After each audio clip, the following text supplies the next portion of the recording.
L'un de ses principaux animateurs, le député ivoirien Félix Houphouët-Boigny, veut abolir la domination coloniale.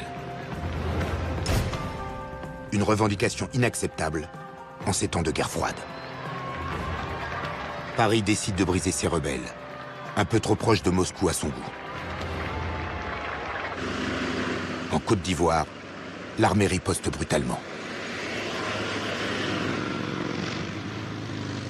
Le 27 janvier 1950, Félix Houphouët-Boigny échappe de peu à l'incarcération. Le lendemain, le sénateur Victor Biakaboda est retrouvé décapité en pleine brousse. Des milliers de sympathisants sont arrêtés. Des centaines de villages sont détruits. Une chape de silence s'abat sur ces agissements.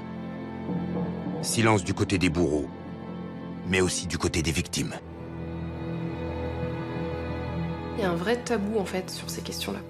On m'a rien raconté dans ma famille sur l'histoire des velléités d'indépendance de la Côte d'Ivoire. C'est des souvenirs, je pense, traumatisants. C'est comme des blessures et les gens n'ont pas envie de rouvrir ces blessures-là. Là, je pense notamment à la génération de nos grands-parents ou de nos oncles qui ont aujourd'hui 60, 70 ans. Ils n'ont pas nécessairement envie de reparler de ces choses-là parce que c'est des souffrances. Et puis je pense aussi qu'il y a une part de honte, la honte du perdant en fait, la honte de s'être révolté pour rien, la honte qu'il y ait eu des morts pour rien. Seul un film témoigne de ces exactions. Afrique 50, tourné clandestinement par un jeune cinéaste, René Vauthier, militant du Parti communiste.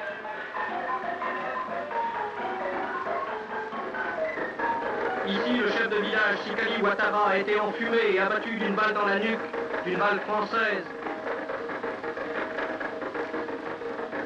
Ici, une enfant de 7 mois a été tuée, une balle française lui a fait sauter le crâne. Ici, du sang sur le mur, une femme enceinte est venue mourir, 2 balles françaises dans le ventre.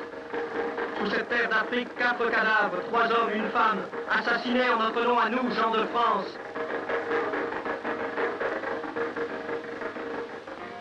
Tu t'étonnes, les cases brûlées, les habitants massacrés, le bétail abattu pourrissant au soleil, ce n'est pas l'image officielle de la colonisation.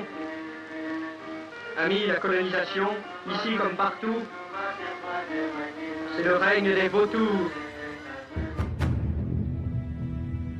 Afrique 50 est l'un des premiers films anticolonialistes français.